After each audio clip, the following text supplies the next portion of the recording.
आज आपण उन्हाळा विशेष कांदा व टोमॅटोची दही घालून कोशिंबीर कशी बनवायची ते पाहणार आहोत. बनवायला अतिशय सोपी आहे.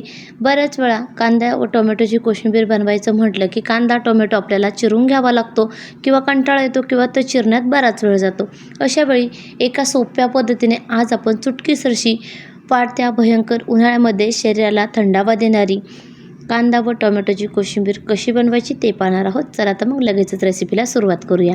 कांदा व टोमॅटो आपण रफली चिरून घेतलेला आहे. एकदम मोठ्या आकारामध्ये कट करून घेतलेला आहे.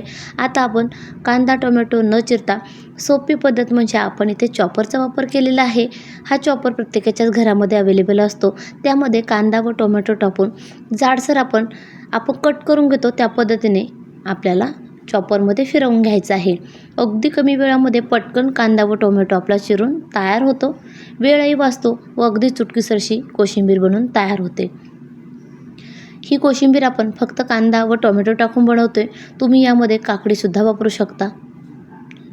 तुम्ही बघू शकाल अगदी चुटकीसरशी कांदासुद्धा आपला कट करून तयार होईल.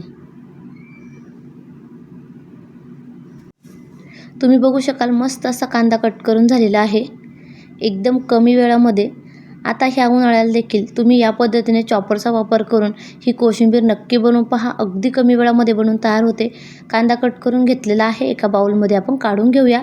याच पद्धतीने टोमॅटो देखील आपण कट करून घेऊ.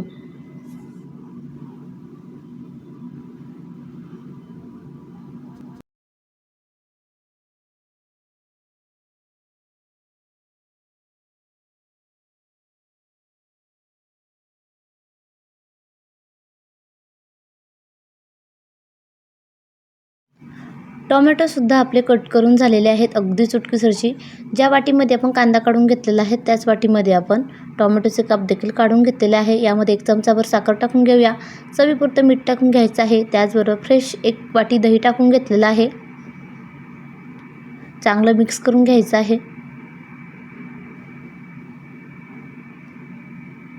कांदा टोमॅटो व साखर मीठ दह्यासोबत चांगला आपण मिक्स करून घेतलेला आहे. आता आपण फोडणी करून घ्यायची आहे. फोडणीसाठी एका पातेल्यामध्ये तेल चांगलं कडकडीत गरम करून घेतलेलं आहे. त्यामध्ये जिरं मोहरी घालून घ्यायची आहे. हिंग टाकून घ्यायचं आहे. 2 हिरव्या मिरचीच्या तुकड्याचे काप टाकून घेतलेले आहेत. भरपूर सारा कढीपत्ता. छान अशी खमंग फोडणी आपण कोशिंबीरवरती घालून घ्यायची आहे. कोशिंबीरीमध्ये चांगली मिक्स करून घ्यायची आहे. अगदी कमी वेळामध्ये उन्हाळ्यामध्ये शरीराला थंडावा देणारी थंडगार अशी कोशिंबीर तयार झालेली आहे. तुम्ही सुद्धा नक्की करून पहा. रेसिपी आवडल्यास कमेंट बॉक्समध्ये नक्की कळवा.